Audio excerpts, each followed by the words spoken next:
Today is Thursday, July 10th, 2025. This is Quick Start from CBN News. I'm Dan Andros. Former President Biden's doctor pleads the fifth. We'll have that top story and more on today's podcast, where we bring you news from a Christian perspective.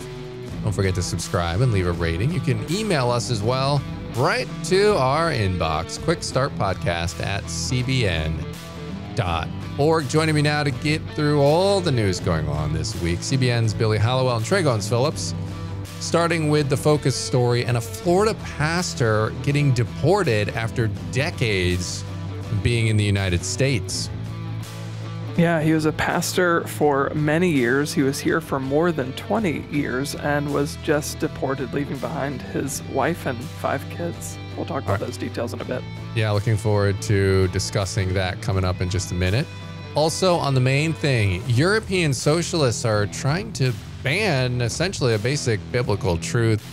Billy and Raj have the details on that coming up on the main thing. Don't forget to subscribe to all of our CBN News podcasts. You can find the links to them in the description. We put them in there every episode here on the Quick Start podcast so that you can check those out and subscribe to them easily. We'd appreciate it if you did that. Newsmakers, Faith and Culture, Navigating Trump 2.0, Heaven Meets Earth.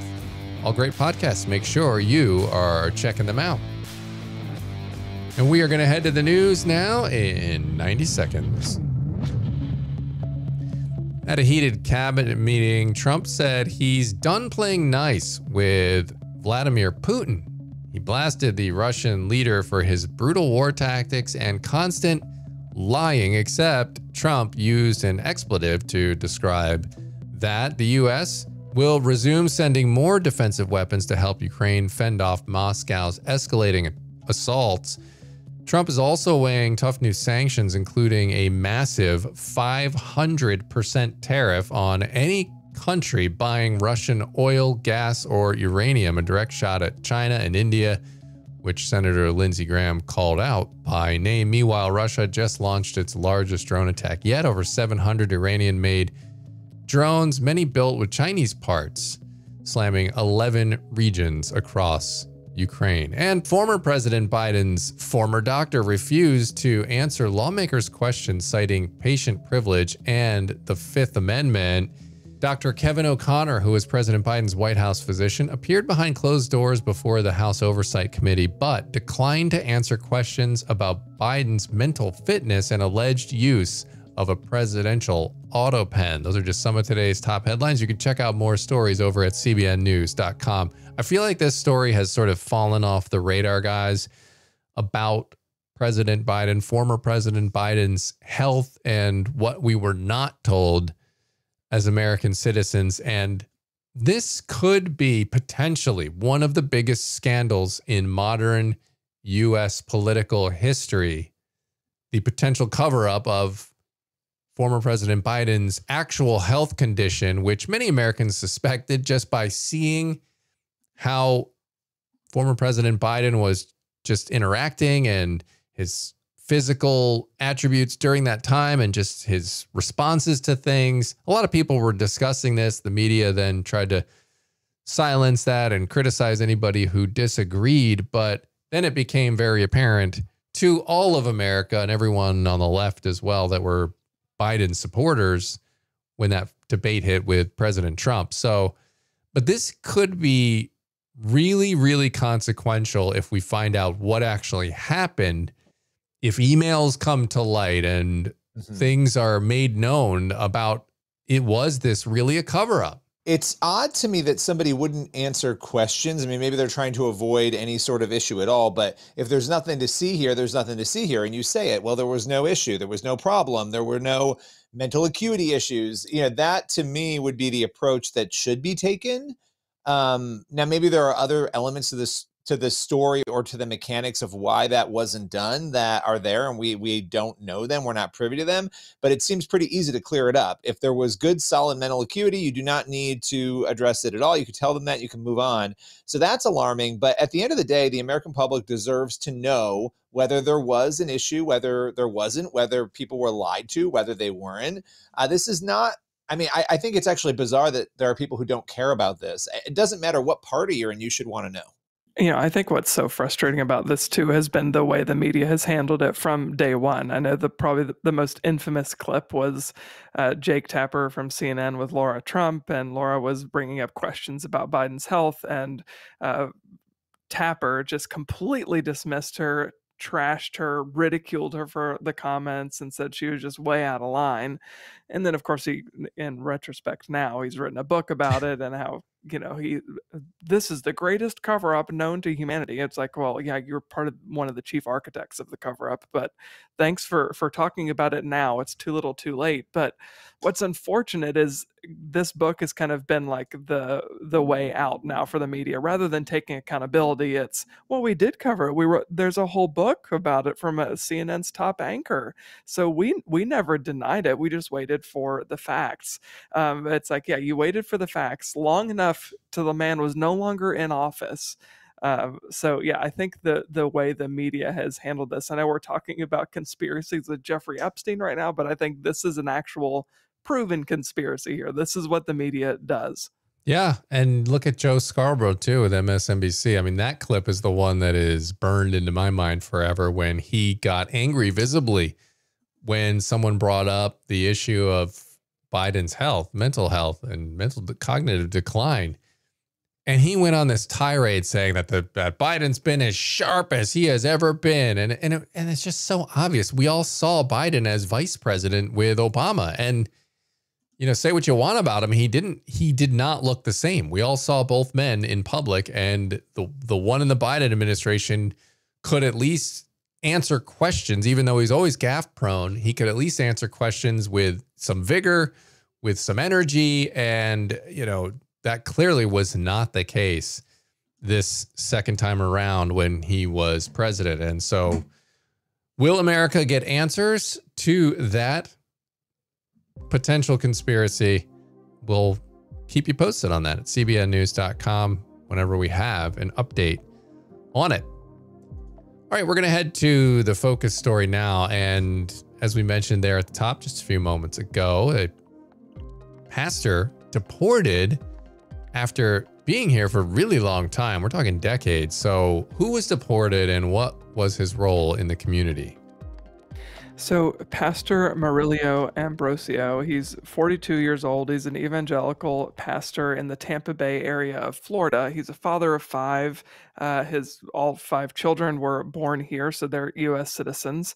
He's married, of course, and he was just deported back to Guatemala. He was taken by ICE from Florida to New Orleans, and then was flown on an extradition flight out of the U.S.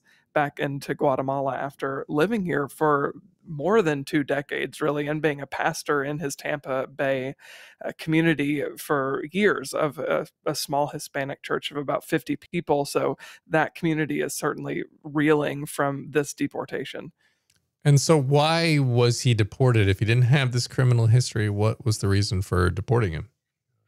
So he entered the United States illegally as a teenager. He was just 15 years old when he fled Guatemala and entered the United States. He had a stay of removal that required him to have annual ICE check-ins, which he had complied with, but he was detained during one of those routine check-ins in April and was then ultimately put in a holding space for a while, and then just recently deported, like you said, Dan, despite having no criminal record aside from having entered the United States illegally. So he did break our immigration laws, but while he was living in the United States for those more than 20 years, he didn't break any laws. Now, this is just speculation, but there have been a handful of cases like this, and some people have speculated, well, the reason that people like this minister, the reason they're getting plucked from their communities and deported, is because there's been an intense push by the federal government to crack down on illegal immigration as a fulfillment of one of President Trump's biggest campaign promises. That was something that he hammered home time and again during his rallies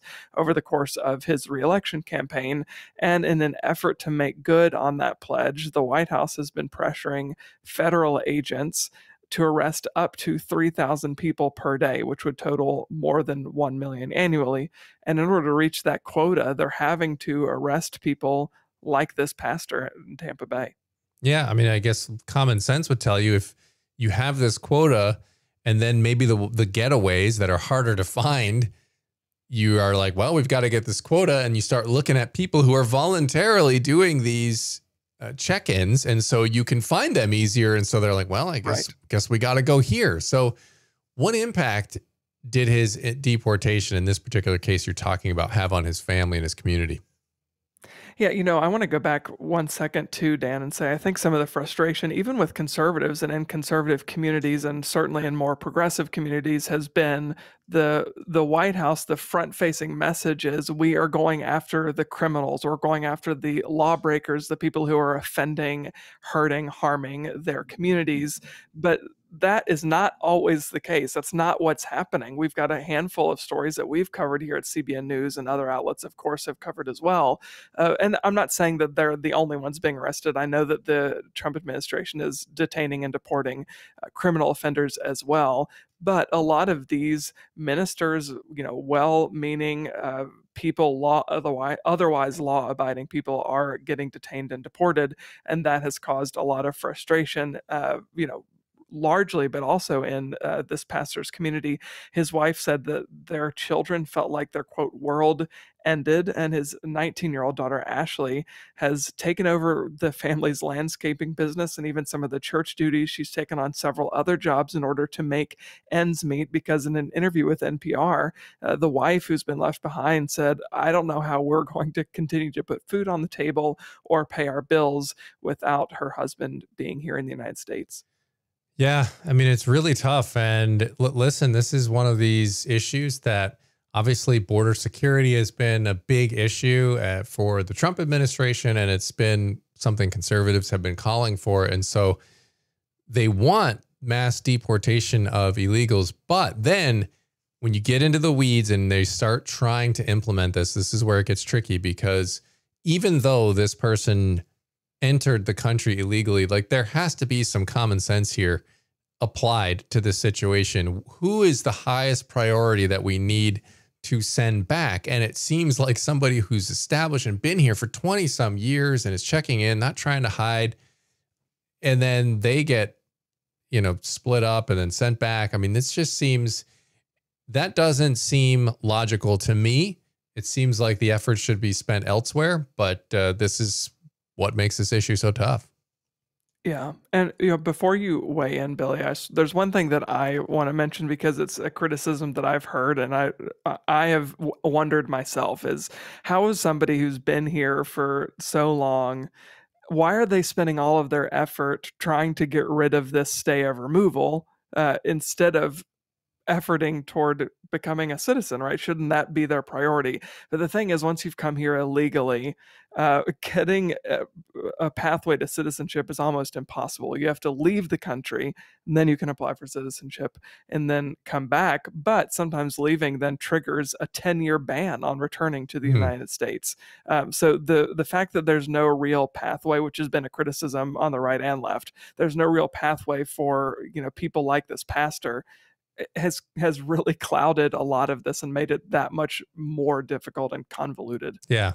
And have the strict laws now, right? And the strict consequences now, but then take these older cases that have been sort of grandfathered in and do it maybe a little differently. Yeah. I mean, I have a trillion thoughts on this because I've been looking at this a lot lately. It's, we have to be really careful. It's like you talk about, mercy and judgment, and what are we taught about that? But then you don't want to manipulate scripture to say, just everybody come on in, and there's no consequence, right?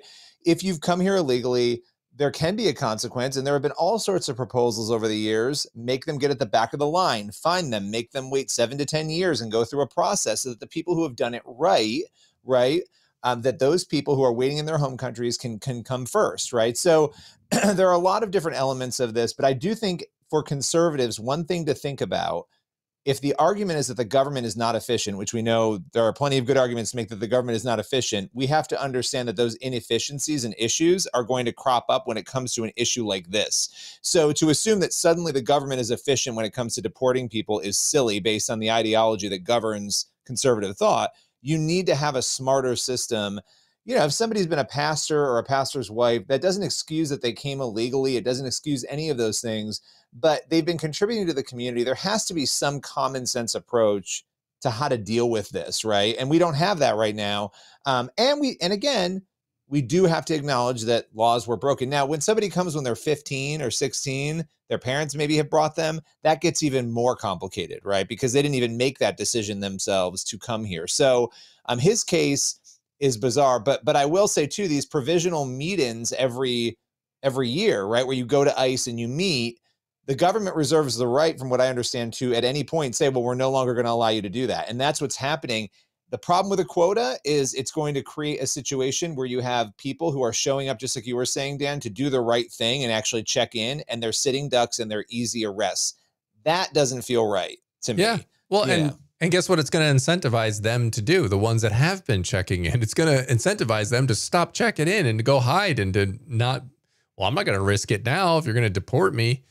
And so we lose even more contact point with the amount of people who are in here and have immigrated, whether legally or illegally. So listen, it's not an easy situation, no matter how you slice it. There's no easy solution, but you would hope at least they would start working towards something to correct maybe some of these cases that are kind of egregious, where it seems like you can, like you said, Trey, give them a path, right? This person, like, you don't want to incentivize everyone else to just come over and then they got an easy path. But if someone's been here 20 years and they're a benefit to the community and they have a family here and their kids are citizens, well, then maybe let's apply some common sense and say, well, that person, maybe we can give them an easier pathway to getting their citizenship rather than just shipping them out and then being banned for 10 years, which doesn't make a whole lot of sense. We definitely need to bathe this issue in prayer, because there are a lot of hard situations on both sides of this. We want to keep Americans safe.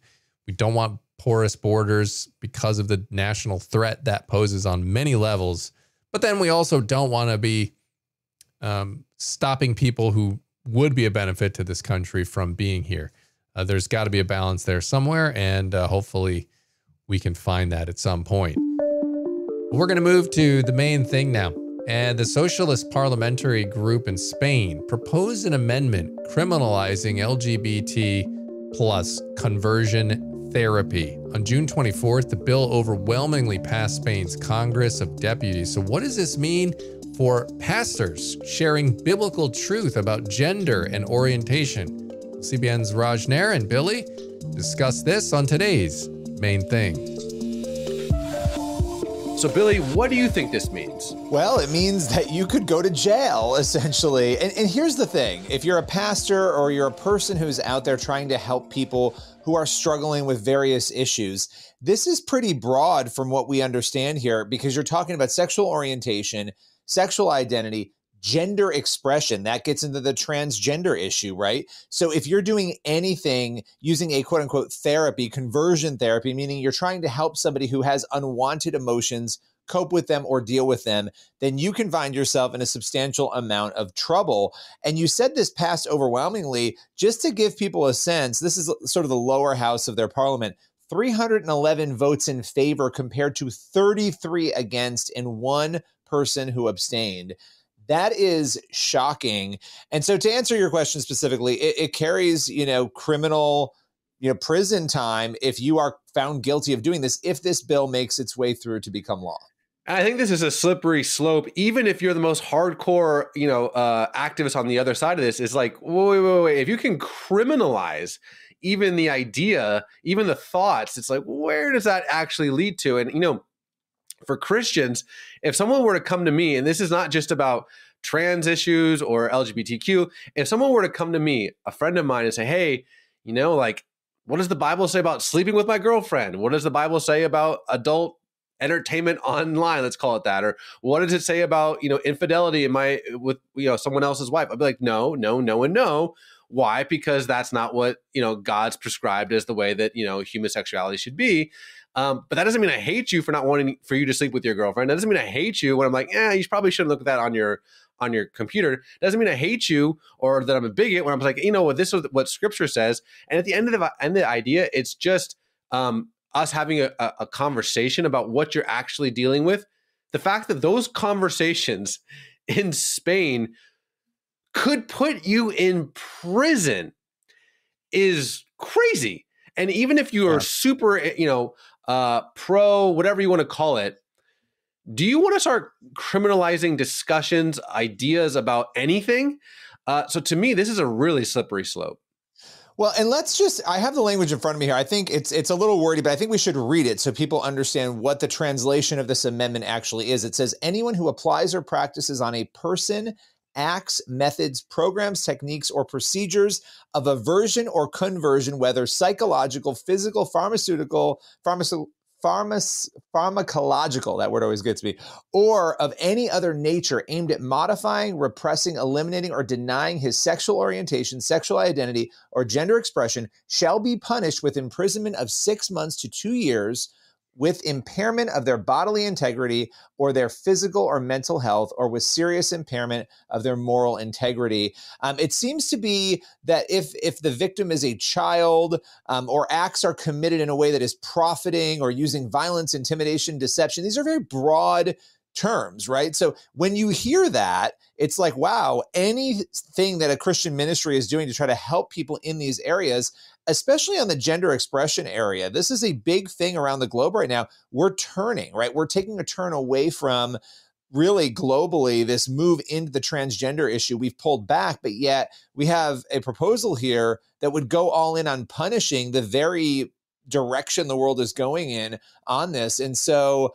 really, really troubling proposal here, to say the least. Well, and I think there's just so much vague wording in there. Like, let's say you're reading from 1 Peter 2 and it says, "Dear friends, I urge you as foreigners and exiles to abstain from sinful desires which wage war against your soul." I mean, that is a spicy comment. Wage war against your soul.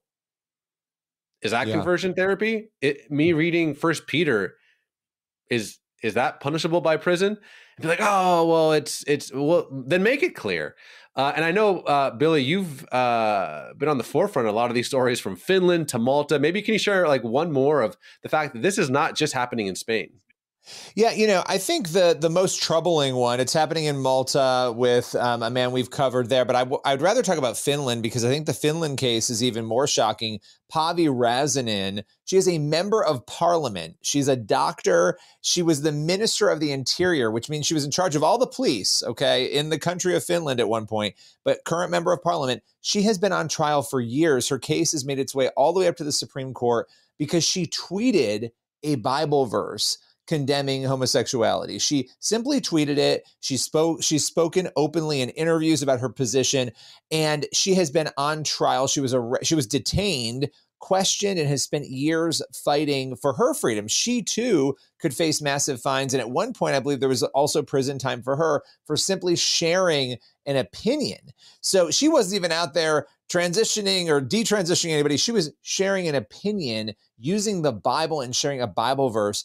These are major, major cases. They're happening around the world. And as you were saying earlier, I don't care. You could be the most progressive person on the face of the earth. You should be able to recognize how dangerous this is, because guess what? If people's freedom is being infringed and they happen to be conservative or Christian, just the same thing can happen to other people on the other side if the tables turn. So this should be something that concerns everybody. Amen. Absolutely. Well, we will keep you posted. If there's any more details about this, we will be the first to talk about it, because Billy, you have been covering this kind of story all across the world. It is troubling stuff. But as for now, Billy Hallowell, thank you so much, my friend. Thank you. I appreciate that conversation there. And that's going to leave us with time on the podcast today for one last thing. We've got James 3:5. Likewise, the tongue is a small part of the body, but it makes great boasts. Consider what a great forest is set on fire by a small spark. Whether we're talking about immigration or any other topic under the sun, we've got to think about how damaging our words can be. We've got to speak with grace and truth. Yeah, wow. With social media megaphones, I think at all of our fingertips, it would be wise to think twice before sending the tweet or X or whatever it's called. Yeah, I mean, words to live by right there. I mean, no truer words have been said, Trey. I concur completely. I don't know when they thought of it. You know what? Let's give everyone a chance to publicize every thought they have on everything. What could possibly go wrong? Well, a lot. Anywho, I digress. Get on over to cbnnews.com and faithwire.com for more news from a Christian perspective. And God bless you. Have a great rest of your day. We'll see you back here tomorrow.